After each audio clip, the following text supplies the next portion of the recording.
Hello and welcome to today's webinar, organised by the Medicine Maker, BASF and Catalent. My name is Stephanie Sutton, editor of the Medicine Maker, and I'm delighted to be the moderator of today's online event, which is titled Practical Considerations for Overcoming Bioavailability Challenges with Lipid-Based Drug Delivery Systems, bringing together excipients, formulation and manufacturing expertise. Today you'll be hearing from two speakers. First is Dr. Frank Romanski, who is Global Technical Marketing Manager at BASF Pharmaceuticals. Frank is responsible for the softgel platform, oleochemicals, and EOPO polymers. He has extensive expertise regarding excipients and a multitude of techniques of pharmaceutical formulation, including liquids, semisolids, and colloidal-based systems. He's also the author of numerous research publications, patents, and book chapters on topics ranging from colloids, solubilization, surfactant physical chemistry, and crystallization. Our second speaker today will be Dr. Derek Bush. Derek is Manager, Product Development at Catalent. He is currently responsible for managing a team of pre-formulation and formulation scientists in pharma development of new pharmaceutical products developed in soft gelatin capsules at Catalent's St. Petersburg site in Florida. He's been with Catalent for approximately 5 years, and he works primarily in the design and development of lipid-based formulations, pre-formulation method development, formulation development incorporating quality by design principles, clinical batch manufacturing, CMC documentation, preparation and review, process scale-up, and design of experiment studies. Both Frank and Derek will be on hand to answer any questions you may have at the end of the presentation, but remember that you can submit questions at any time throughout the webinar by clicking on the Ask a Question box. When submitting a question, please state if it is for Frank from BASF or Derek from Catalent. So just before this webinar gets underway, we have 3 polling questions for our audience to take part in. So the first polling question should be popping up on your screens now, asking you to indicate the primary challenge in lipid formulation in your daily work. Please choose from solubilization, stability, compatibility, correct release profile, or manufacturing. And we'll just give you a few moments there to select your answer.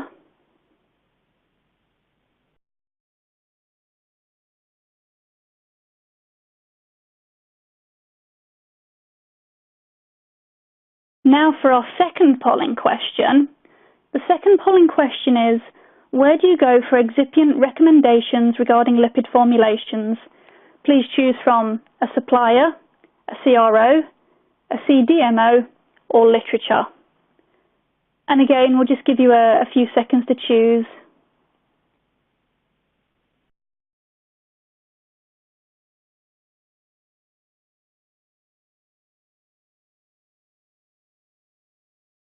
And now for our final poll before we get started.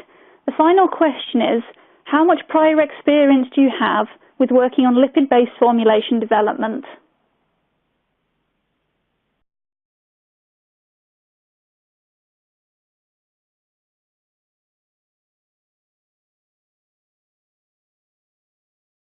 Okay, thank you for taking part in those polls.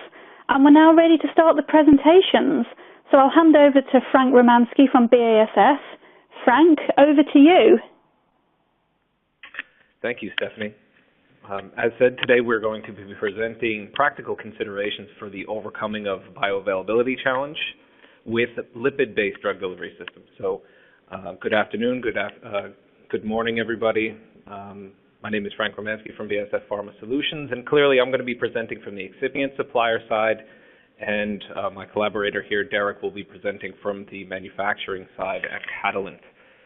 So with that, I'm going to very briefly go through a quick outline of my discussion today. So I'm going to start with an introduction to poorly water-soluble drugs, and then move into some broad solubilization techniques which are typically used for poorly water-soluble drugs to overcome some of those bioavailability challenges.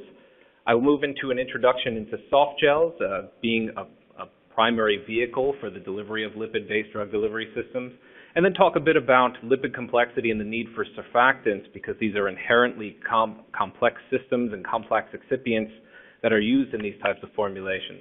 And then finally, I'm going to describe some of the high throughput experimentation and other things that BASF is doing to address some of the complexities of lipid-based drug delivery systems in order to accurately and help with our customers and collaborators with regard to lipid-based systems. So with that, I'm going to start with talking about the solubilization and bioavailability challenge. I think that most of the people here in the presentation and on the phone are pretty familiar with some of these systems. So it's very commonly known in the industry, I think at this point, over the past 10 years, it's been a big talking point that poorly water-soluble drugs, particularly small molecule drugs in this area, are getting increasingly difficult to deliver. So upwards of 70, 80%, depending on how you want to split it, are considered poorly soluble drugs.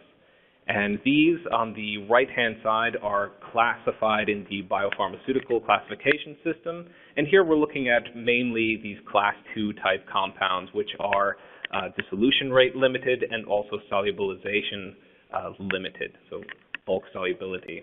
And we like to broadly categorize these drugs into two core areas. One being drugs that are similar to a brick. So if you were to take a fistful of sand, if you will, and throw it in water and try and dissolve that, that's basically what we're trying to do. So these are typically highly crystalline drug forms, often with a very high melting point, and also sometimes coupled with a high log P value. Then you have the grease-based formulations, which are typically more amorphous in structure, have a correspondingly low melting point, but also an increasingly higher log P value. So there are a number of techniques that are available for poorly water-soluble drugs in the marketplace. There's also a lot of academic research and a lot of manufacturers that point to some very esoteric type technologies. But I think that there's something that we often neglect when we talk about these complex techniques, is that oftentimes we really just want to get the drug in an accepted dosage form. Typically, these core successful and commercialized technologies end up in either a solid oral dose form or in a soft gelatin capsule, because this is not only good from a consumer perspective, but also from a manufacturing perspective. I like to broadly characterize these techniques into two areas. One where we're looking at solid amorphous dispersions.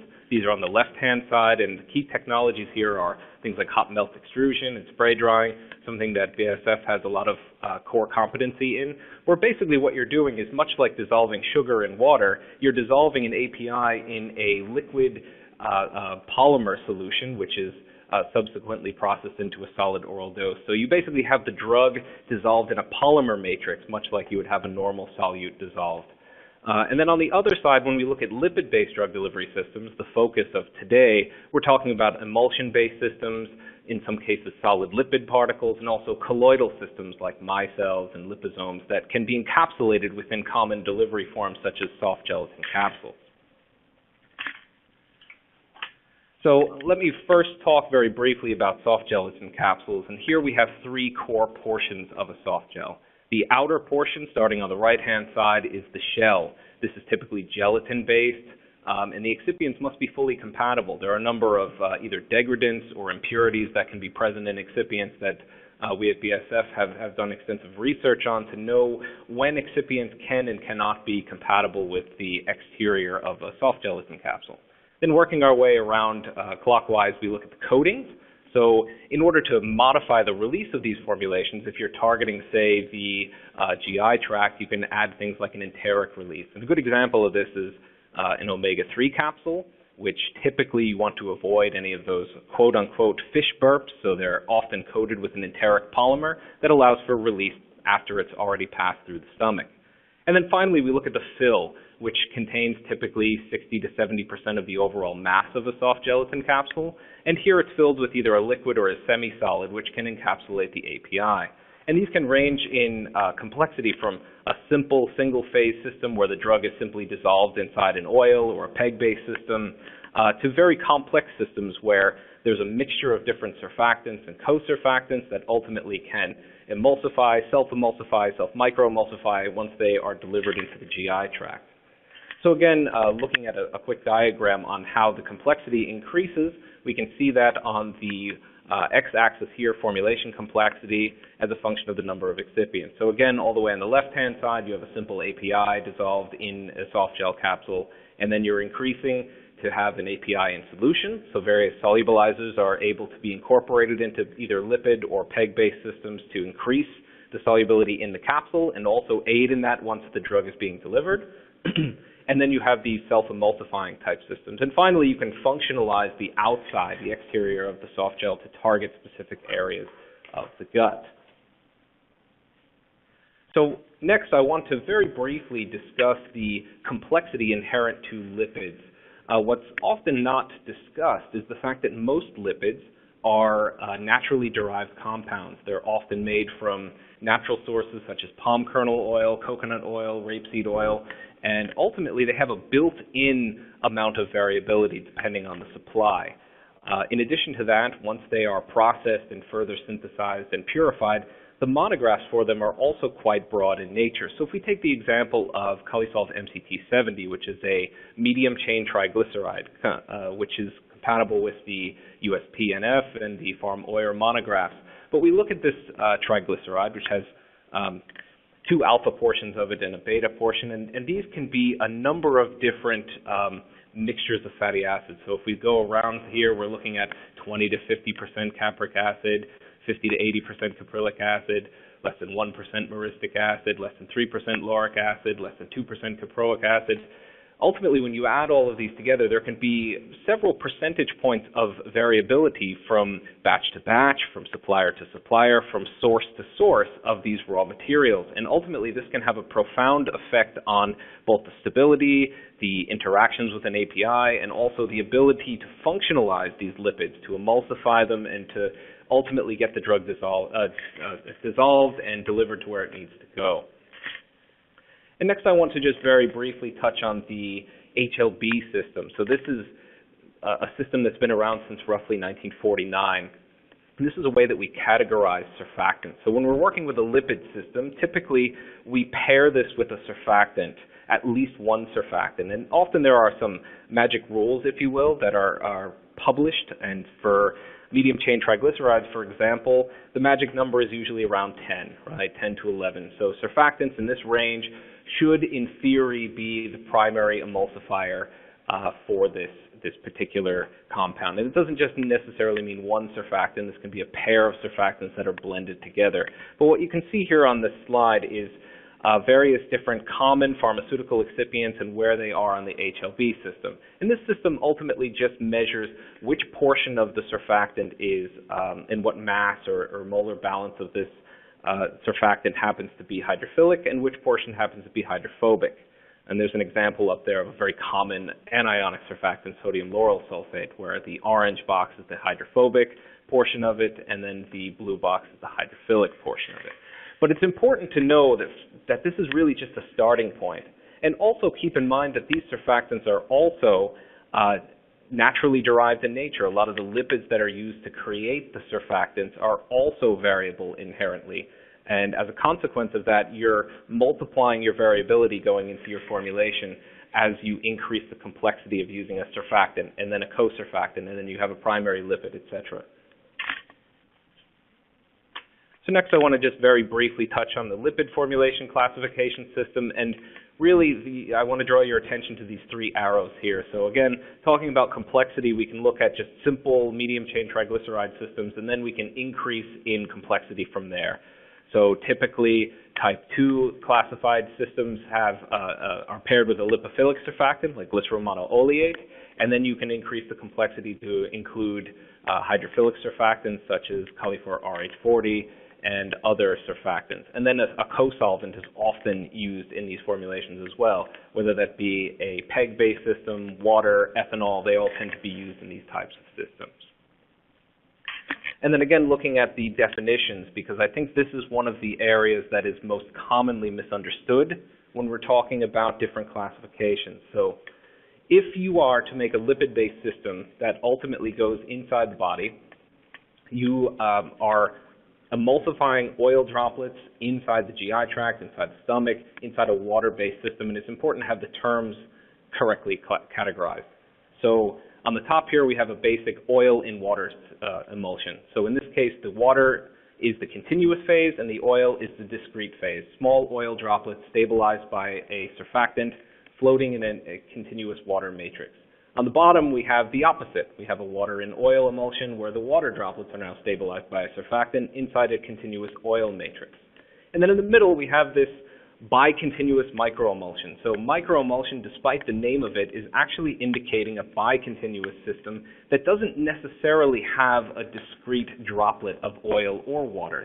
They tend to form and collapse upon each other. And this is really an interesting system because it's thermodynamically stable. And ultimately, if you left it on a desk for an extended period of time, and in theory an infinite amount of time, it would stay roughly the same. So this is really the goal from a formulation standpoint, because once you encapsulate something like that, provided it has enough robustness throughout the course of stability, that you can make some very complex and interesting systems. For example, self-emulsifying systems where a coarse oil and water emulsion is formed once the soft gelatin capsule is now dissolved, or also self-microemulsifying drug delivery systems that typically have sub-micron size oil droplets. So I understand the complexity of these terms because self-microemulsifying doesn't necessarily mean the same as a bicontinuous phase, but that's why I wanted to explain this in detail. Going forward, again, looking at the microemulsion system and describing these as truly isotropic, so they look the same everywhere. They're typically Newtonian fluids. They're very clear. They have a low viscosity and are thermodynamically stable. And these types of systems, if you were to take oil, water, surfactant, mix them together, you tend to get one of these four type of Windsor emulsions.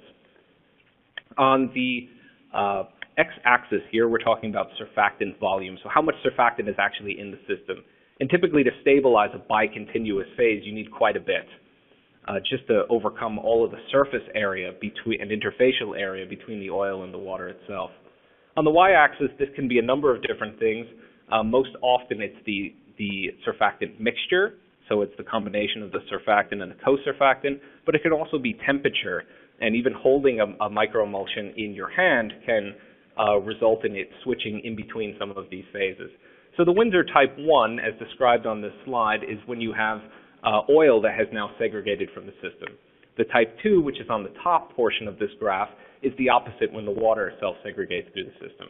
Type 3 is a coexistence of both segregated water, segregated oil, and then a co-mixture in the middle. And then type 4 is really what we're aiming for. So this is a co-situation where you have a true bicontinuous microemulsion of water, oil, stabilized by a high concentration of surfactant. So this is really what we're trying to formulate after. So how BASF has addressed finding these things, because it's really not effective, both from a resource point of view and a sanity point of view, is to go and do this in a wet chemistry lab. It takes an enormous amount of time. So we've been doing some high throughput formulation using a fully automated system.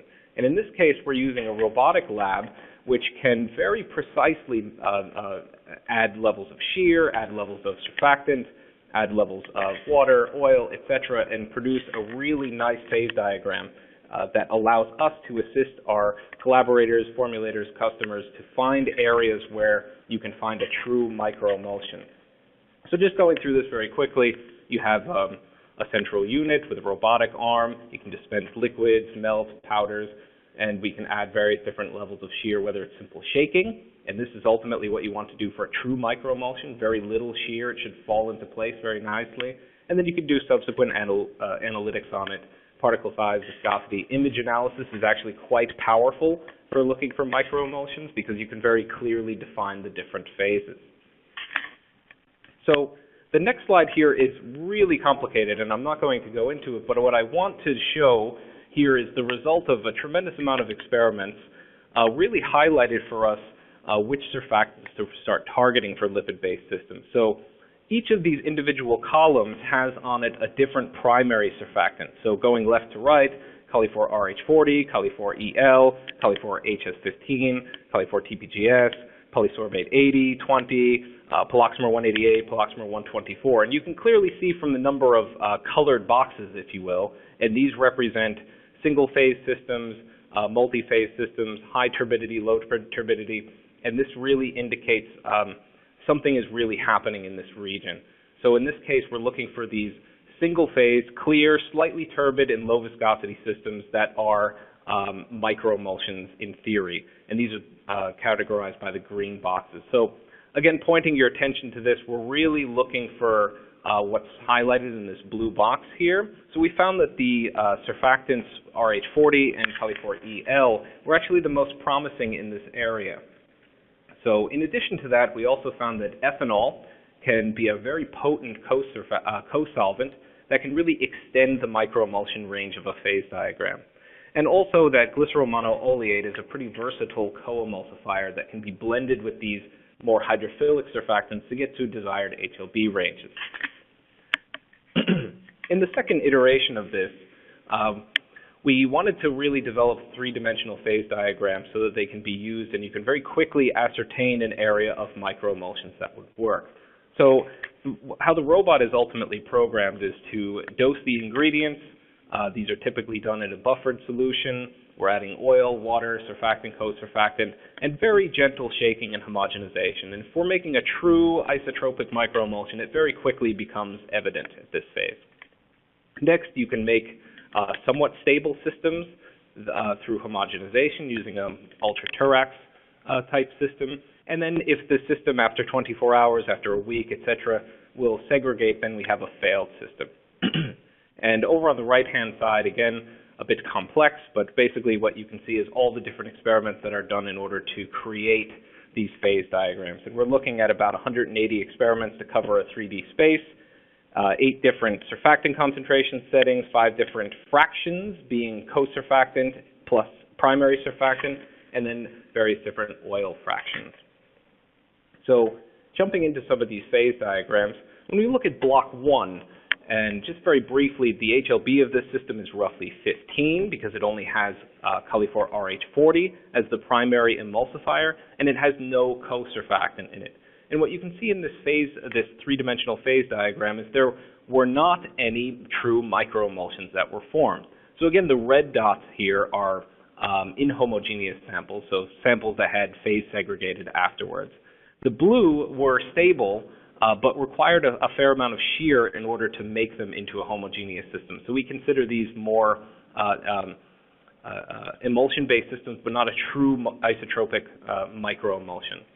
But then going forward from that, once we start using glycerol monooleate as a co-surfactant, we can move into a block 2 diagram here, and you could very clearly see that in the range of about 10% water, which is fairly acceptable for use in these lipid-based systems, and then a range of about 40 to 80% surfactant, you get these green dots here, A through E, and these really represent different phases where you can have a true isotropic microemulsion. It forms very easily. You just mix the ingredients together, shake it very lightly, and it forms this perfectly clear, low viscosity mixture.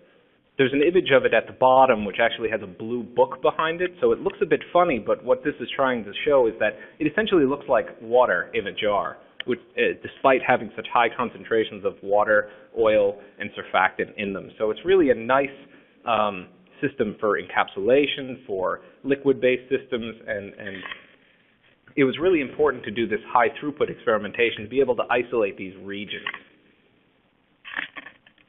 Jumping forward, we can look at further phase diagrams that were produced by this, and as we start to decrease the HLB value, now keeping in mind that based on literature values, the HLB should be in the 10 range, 10 to 11 range for medium chain triglycerides. We actually didn't find this to be the case.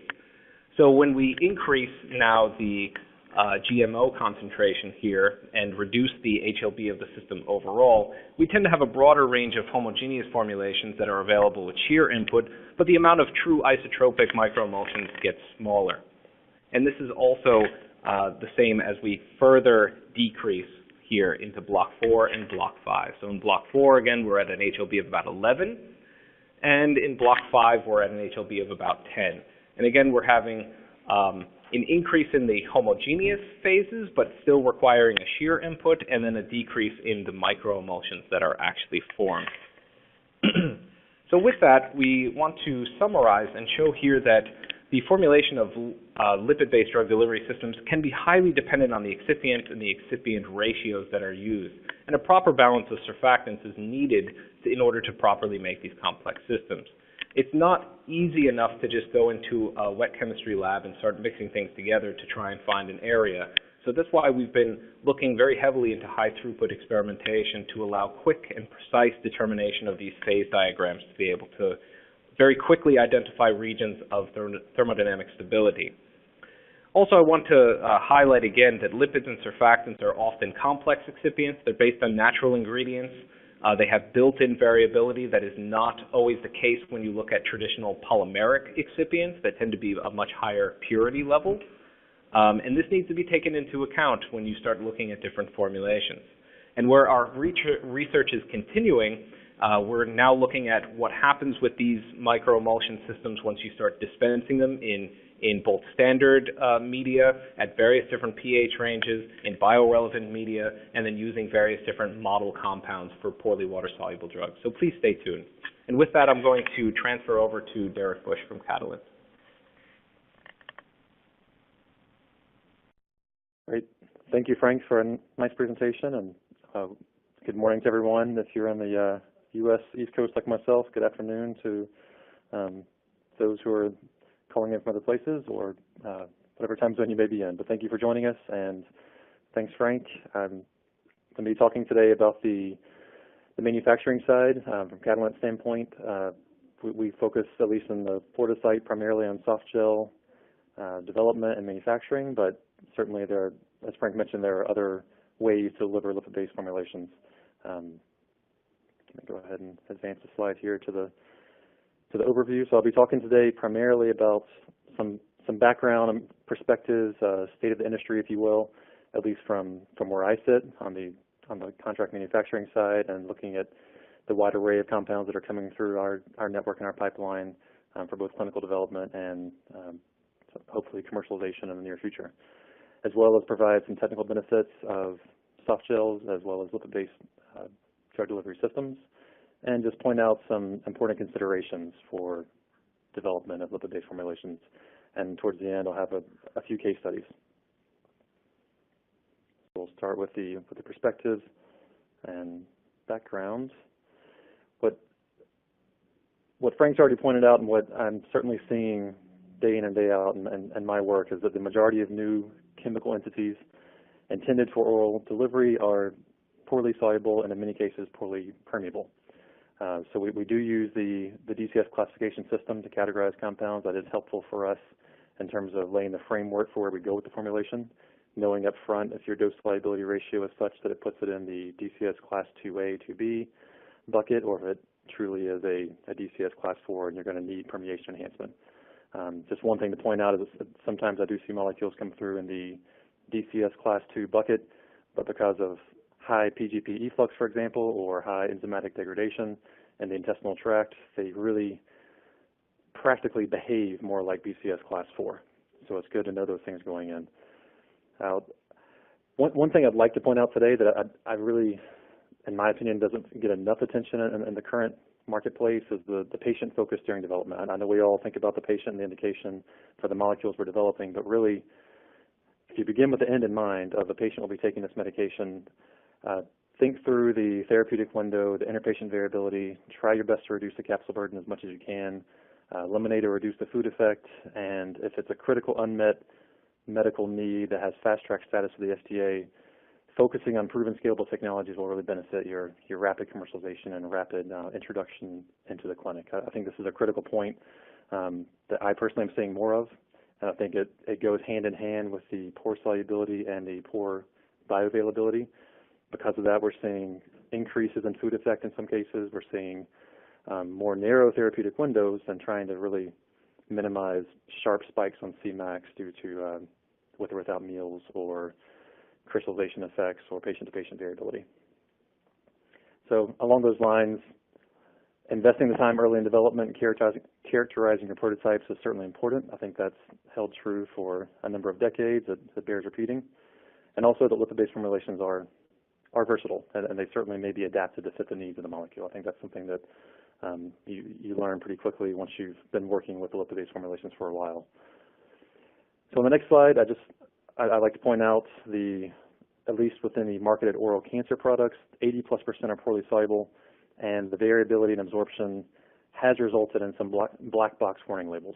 That goes back to the point around the patient focus and making sure to really keep that in mind. If there's anything you can do early on to limit large changes and variability in absorption, whether it's a food effect or otherwise, it's certainly something, if it can be addressed, build that in as much as you can in early development. Sometimes it's just not possible, but it is certainly a challenge from a medical and patient standpoint.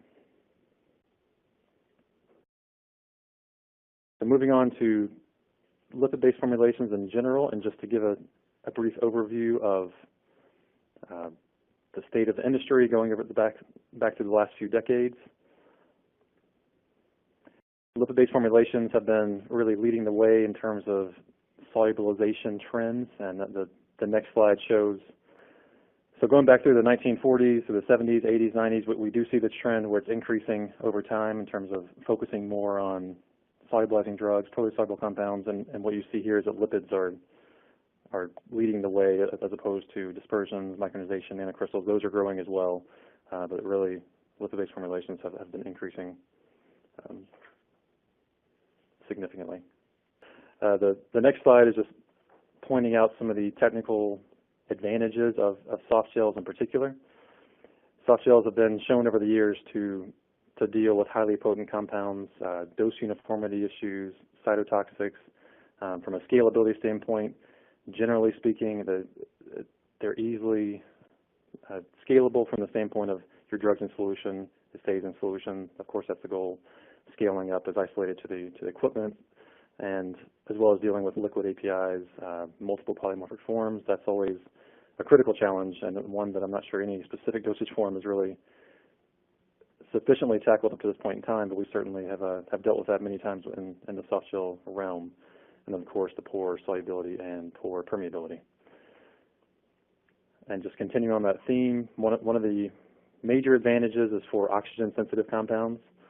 The way that softgels are manufactured, the shell is sealed, so you don't have any exposure to the external environment from an oxygen standpoint, and any exposure would come through migration through the shell or through the final packaging configuration.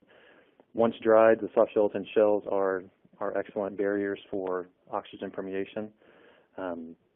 Also proven scalable technology given the years of experience and commercialization of prior products with soft gels and capsules. It's a patient-friendly dosage form, and the vast majority of current lipid-based formulations do indeed use the soft gel dosage form. And then it's worth pointing out the wide compatibility with the large range of typical excipients used in lipid-based formulations, many of which Frank has already covered in his presentations, but including a wide range of surfactants, monodiene triglycerides, free fatty acids, PEGs, co-solvents, phospholipids, fatty alcohols. On the next slide is just a few examples of prior and or current commercial products that are currently marketed in the soft gel dosage form.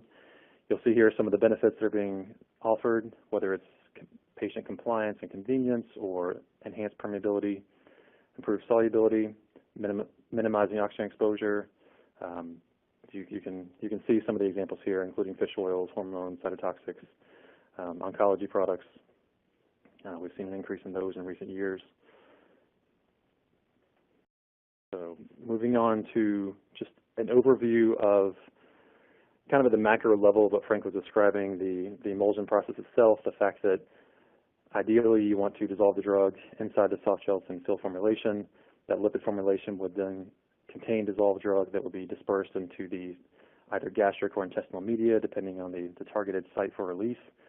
The rupture time for the soft gel itself is typically, it says here 5 to 10 minutes. In most cases, in many cases, it's faster than that. It could be 3 to 4 minutes.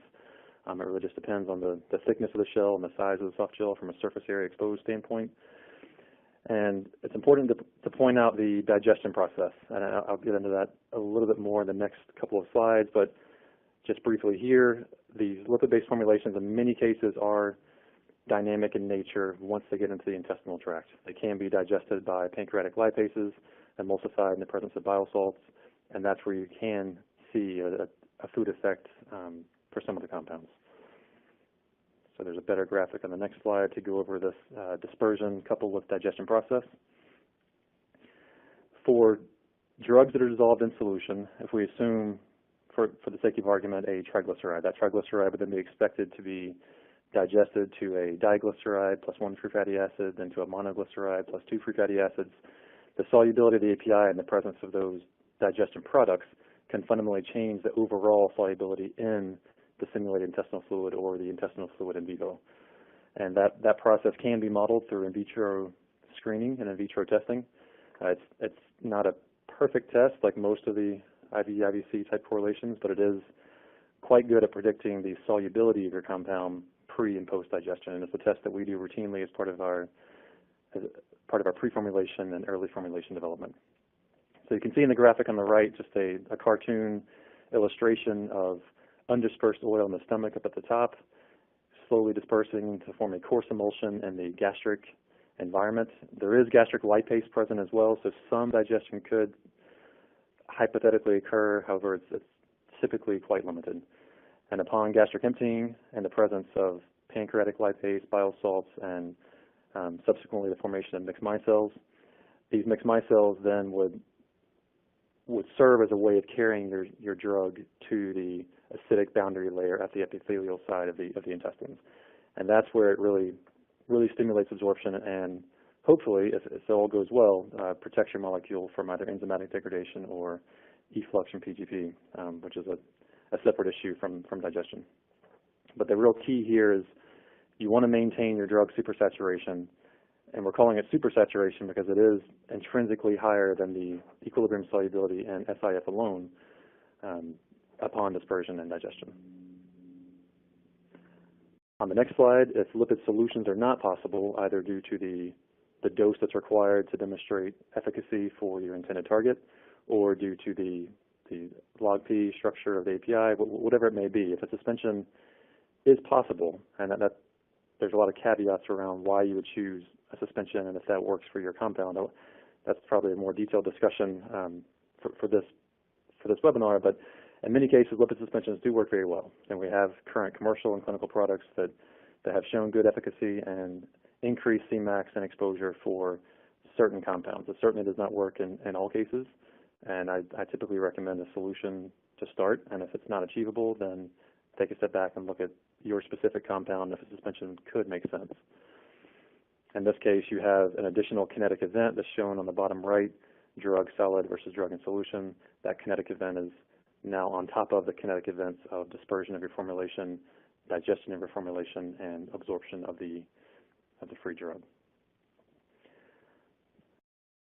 Now, speaking of free drug, I've covered the formation of micelles, mixed micelles in vivo, especially upon digestion.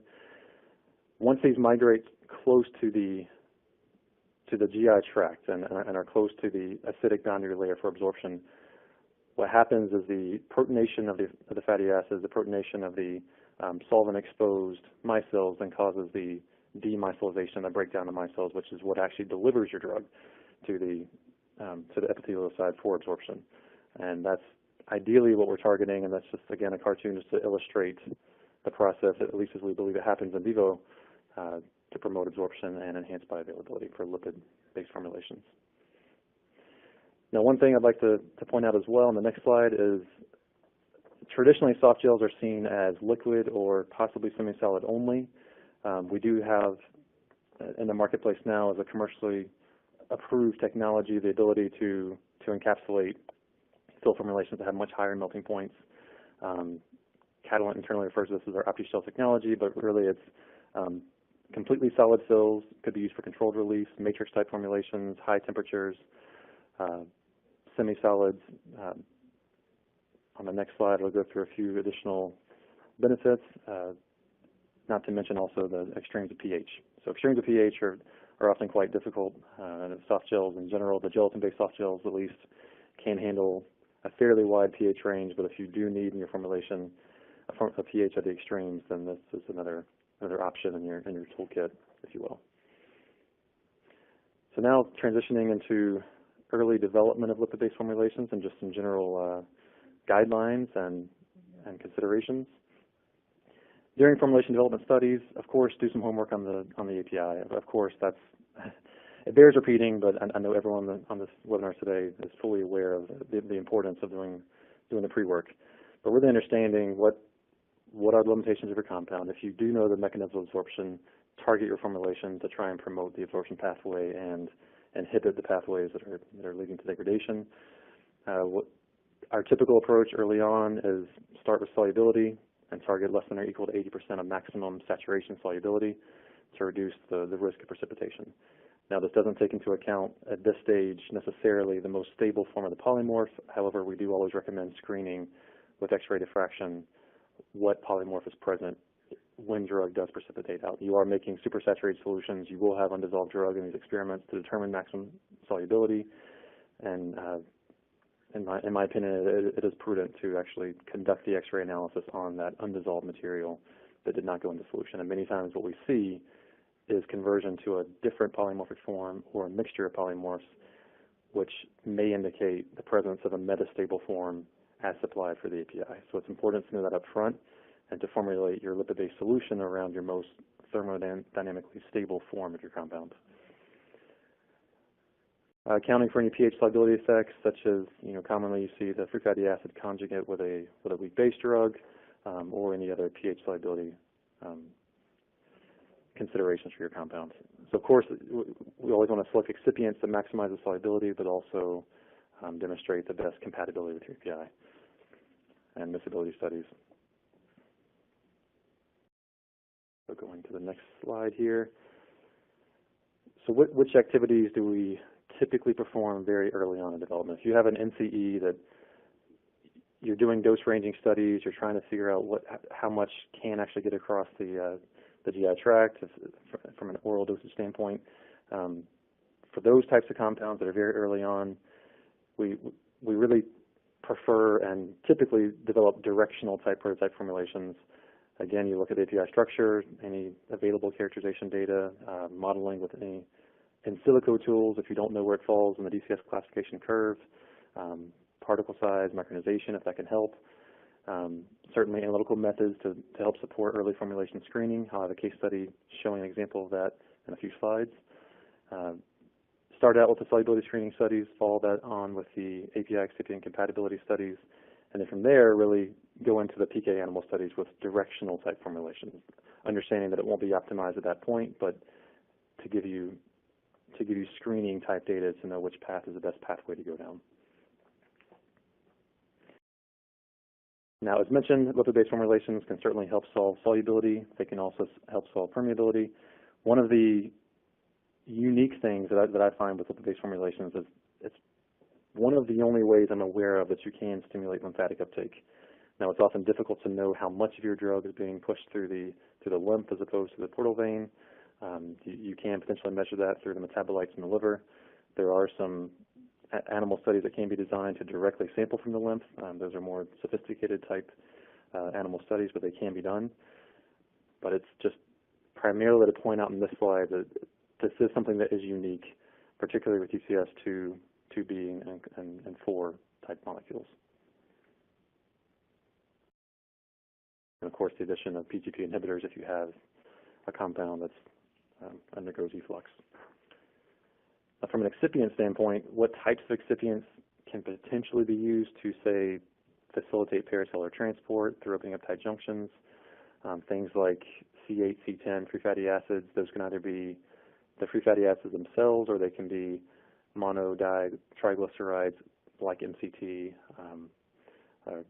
monocaprate, monoglyceride, diglycerides. Those are ones that can do it. It depends on API to excipient ratios and concentrations. There's a good bit of studies that typically would have to go into that.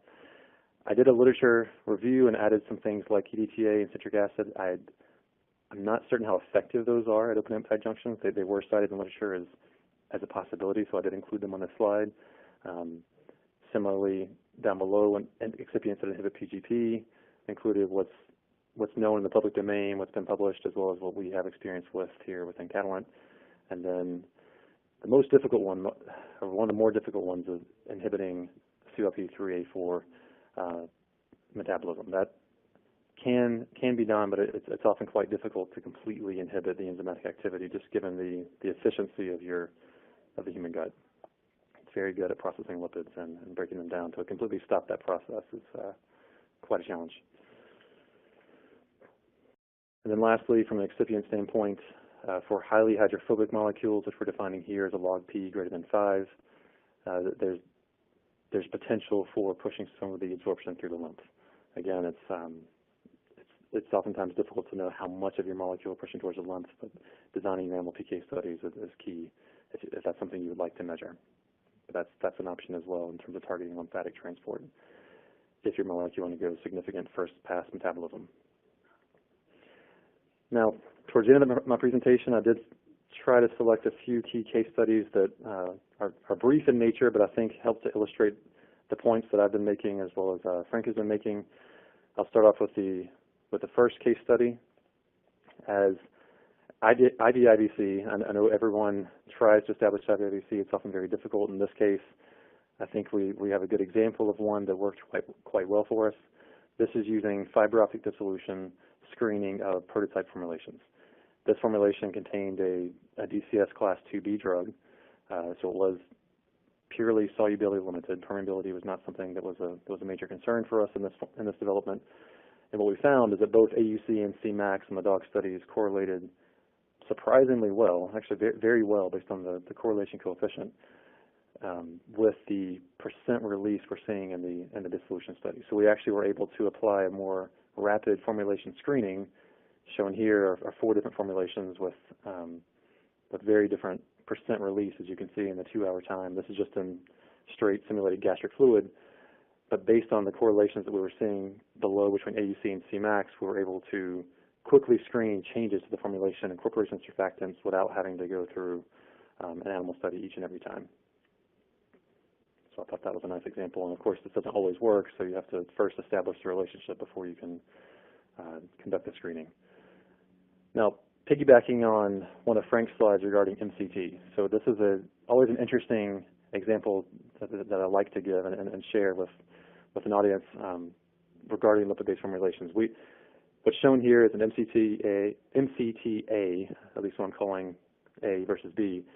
Both of these were using the exact same formulation. Both were put through a PK study.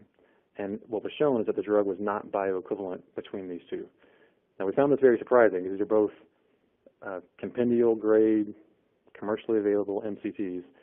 And the only explanation we could come up with in terms of the breakdown of the individual caprylic versus capric acids, as well as the overall amount of triglycerides, is that one had approximately 2% or so, not even a little bit less than 2%, higher triglycerides, but more importantly, had a higher proportion of C10. So if you look at the triglycerides having 3 C10s versus 2 C10s and 1 C8, 3 C8s, and you start looking head-to-head at the comparison, the differences are small, but they were actually large enough to result in 2 formulations that otherwise were identical but were not bioequivalent. So just to highlight the importance of understanding the excipients, and this is not something you predict going in, I would not imagine at least, but it was something that was a real life example for us. Lastly, the final case study, and this is the final slide before a summary, is looking at DCS class 3. So I know we've been focusing on class 2 and class 4, but for lipid-based formulations, class 3 is also a potential area where lipid-based formulations can be beneficial. In this case, you're only looking at boosting permeability. These are water-soluble compounds, oftentimes peptides, proteins, small low molecular weight proteins. In these cases, what we found is the caprate, the capric acid, particularly sodium caprate, or the millimoles of C10 being released. If you can have a higher amount of millimoles of C10 released when dosing these formulations, you see a marked increase in bioavailability. As you can see here, formulations number 2 and 4 have 0 and 2% respectively bioavailability in a rat PK study. When the lipid-based formulation is digested and it's able to actually release anywhere from 0.7 to 1.1 millimoles of caprate, you see the corresponding increase, which is quite large, of 27 and 31%. Now, of course, the variability is large as well, but overall, just illustrating the point. So lastly, just to summarize quickly, lipid-based formulations in general are an excellent drug delivery strategy for Class 2 and Class 4 compounds. They may also be used for Class 3. New molecules in development, as we all know, are increasingly less soluble, less permeable, requiring such enabling type formulations to improve the solubility and or bioavailability. As both Frank and I have described, softgels are a proven scalable drug delivery platform for these types of formulations. Lipid-based excipients are often complex mixtures. And from my perspective, always consider the impact of the patient throughout the development. Again, I can't overstate that enough. It's something that's very important to keep in mind throughout the entire development process and to help select the right formulation and the right final dosage form during early development. So with that, thank you all very much for your time. I'll be happy to take any questions. And Stephanie, back over to you. Wonderful. Thank you very much, Derek, for sharing your expertise. And thank you also to our first speaker, Frank. So we'll be starting the Q&A session shortly. Please feel free to submit any questions you might have using the Ask a Question box at the bottom of your screens. And please state who you would prefer to answer your question, either Derek from Catalent or Frank from BASF. Just before we get started on the Q&A, though, we do have 4 more polling questions for our audience to take part in. So the first polling question should be appearing on your screens now. And the question is, are you currently engaged or interested in quality by design studies? Please answer yes or no. And we'll just give everyone a moment to choose their answer.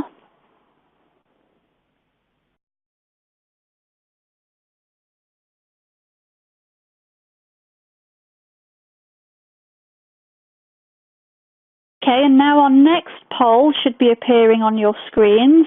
And the question is, do you have softgel manufacturing capabilities in-house, or do you partner with outside contract manufacturers?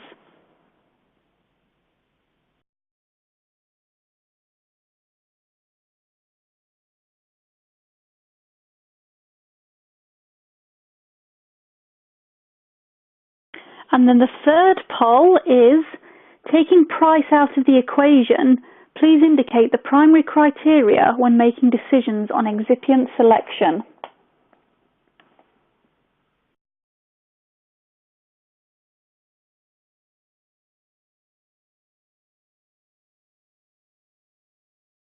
And now our final poll should be appearing on your screens now.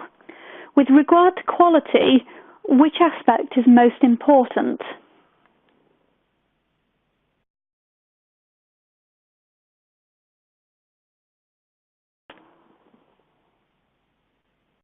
Okay, thank you to everyone for taking part in those polls. And now we're ready to move on to the live question and answer session. So we are a little bit short of time, but we'll try and get through as many of the submitted questions as possible in the allotted time. And if your question isn't answered live here today, then the speakers will be able to follow up via email.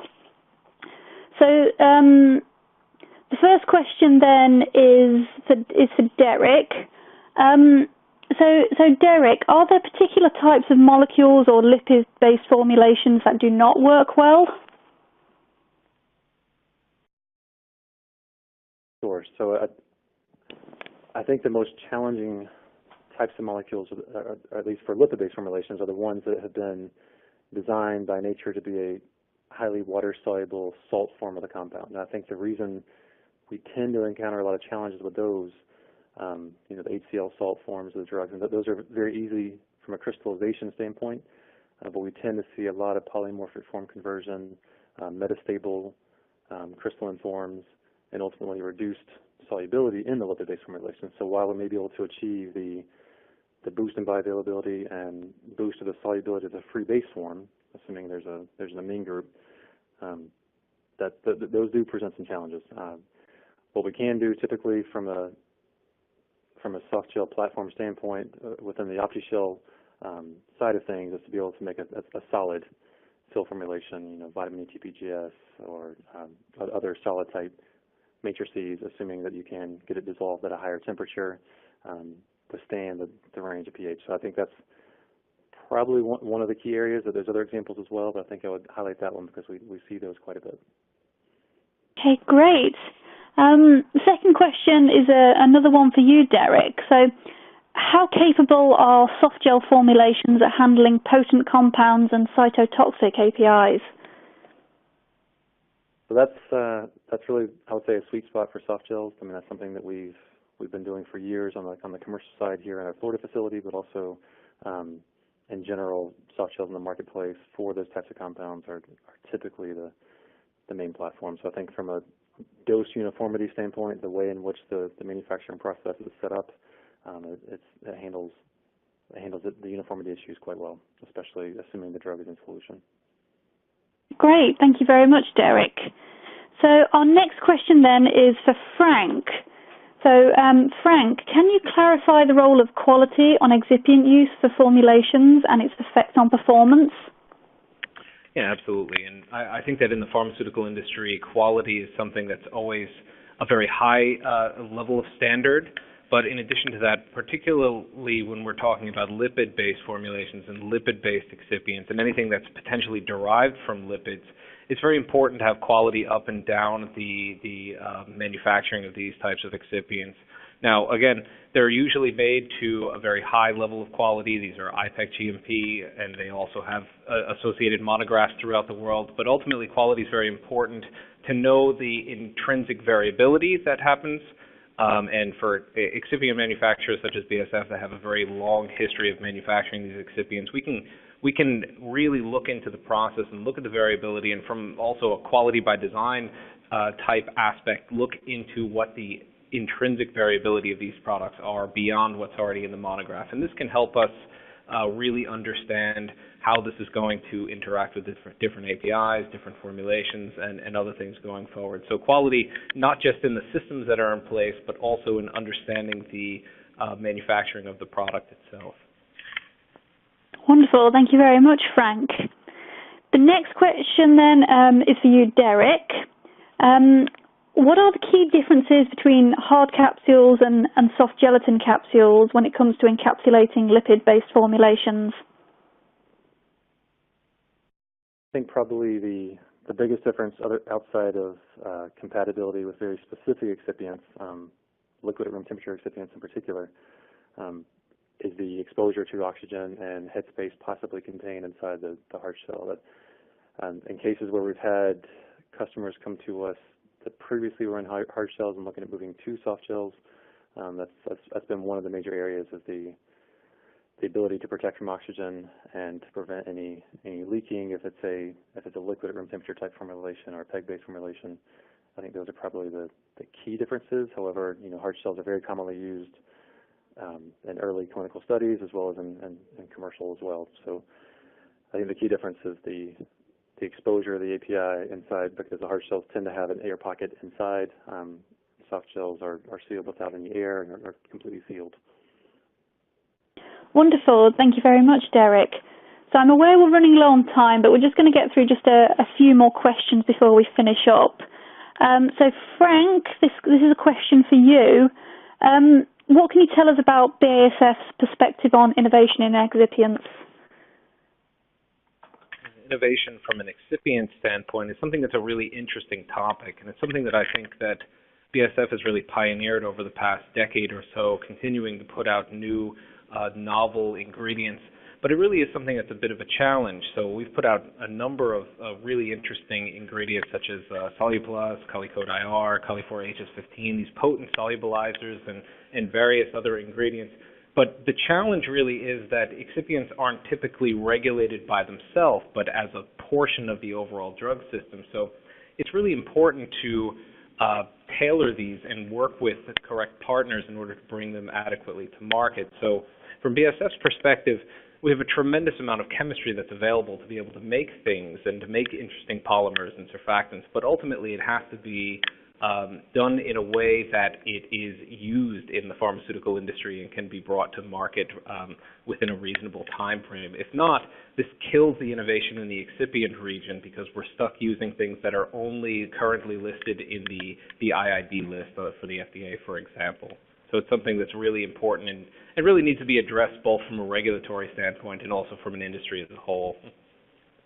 Great, thank you very much, Frank. So the next question, I think this is one for Derek. But obviously, if you have anything to add, Frank, then feel free. If I have a DCS class 2B molecule, how do I select technologies between a lipid formulation and a solid dispersion?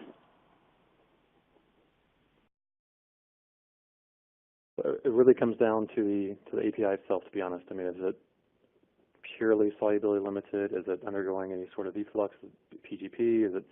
Do you need permeability enhancement? Drug load, oftentimes if you need a very high drug load, you may not be able to achieve those as a lipid solution. But ultimately, I'll let Frank give his thoughts as well, but I would say it really comes down to the properties of API. But both can work. Yeah, I would agree with what Derek is saying. Ultimately, you have to discretize the API and look at the various different functional groups and how they would interact with either lipid formulations or solid dispersion type formulations and polymers. And really, you're trying to maximize the amount of drug and limit the amount of excipients that you can use. So obviously, the smaller the dosage form that you can make, the lower the amount of doses that can be taken.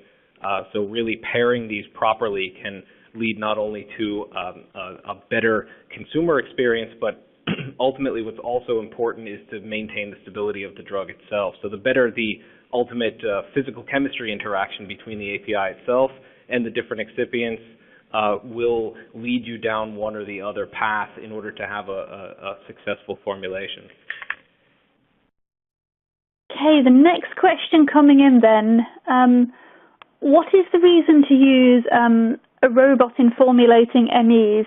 Is it just to avoid manual variation, or are there any other specific advantages?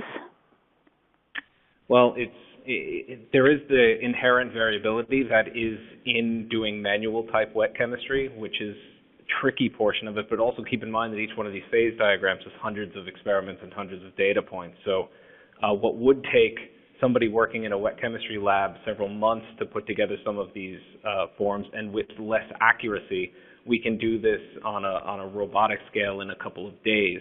So this allows us to really create a lot of interesting space. And then the next iteration of that is also taking that to what are the dissolution and dispersibility type characteristics of it. So these types of robotic systems, I personally believe, are the lab of the future, because you can really build them up in a way that you can do a lot of extensive analytical techniques in a very short amount of time. And as pharmaceuticals continue to get increasingly complex, this is one way to address this from a lab work type way.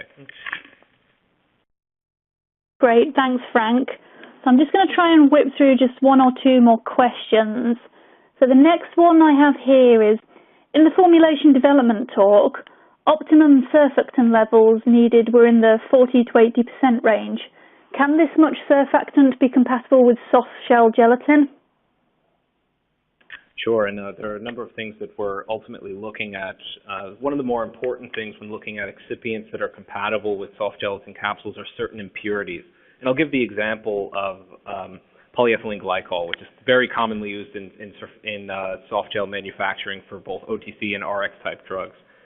But if this is not manufactured carefully and protected subsequently, you tend to end up with very high levels of aldehydes, just as a general portion of the chemistry. And these tend to cross-link the gelatin of a soft gelatin capsule and prevent the release of the drug and ultimately make it an unpredictable system. So yes, these can be made compatible with soft gelatin systems, but there are certain impurities that we're ultimately going to be looking at to make sure that they do not affect the gelatin overall. Okay, I think we have time just for one last question here then. Frank, this is another one for you. So what are the common drug-to-excipient ratios that are used in lipid-based formulations, and is there a rule of thumb? Well, I don't think there's a true rule of thumb in this case, but really what you want to do is minimize the dosage size, right? So you want the drug to be as high as possible and the amount of excipients as low as possible. So you really want to pick and choose the right blend of surfactants, co-surfactants, lipids, in order to really minimize the dosage side, keep it to a single capsule or even smaller than that and ultimately this is what we're trying to do, right? And there's also an increasing trend in this area that Derek probably knows quite a bit about, where there's difficulty with people swallowing solid oral doses in soft gelatin form. So people want them smaller and smaller, and this means that you have to use increasingly potent solubilizers and pair them up properly in order to really maximize that ratio. Yeah, and I will say the ratio has been shown important from our standpoint as well, for particularly APIs that undergo a lot of efflux and suffer from permeability issues. Having a specific concentration of those enhancing agents can be quite key. So even if you can solubilize a higher amount of API, in some cases it may hurt you to try and maximize loading the API. So it's really, again, a trade-off between how much are you trying to improve solubility versus what drivers are key to your permeability. Okay, Derek and Frank, thank you very much for answering all of those questions. That's all we have time for today, but I'm aware there's quite a few questions have come in that we haven't answered, but we will pass all these questions over to the speakers so that they can follow up via email. And if anybody wants to revisit any of the topics covered today, then this webinar will be available on demand in the next couple of days. So thank you again to our presenters for sharing their insight, Derek Bush and Frank Romanski, and thank you to everyone for attending. I look forward to seeing you at future webinars. Thank you.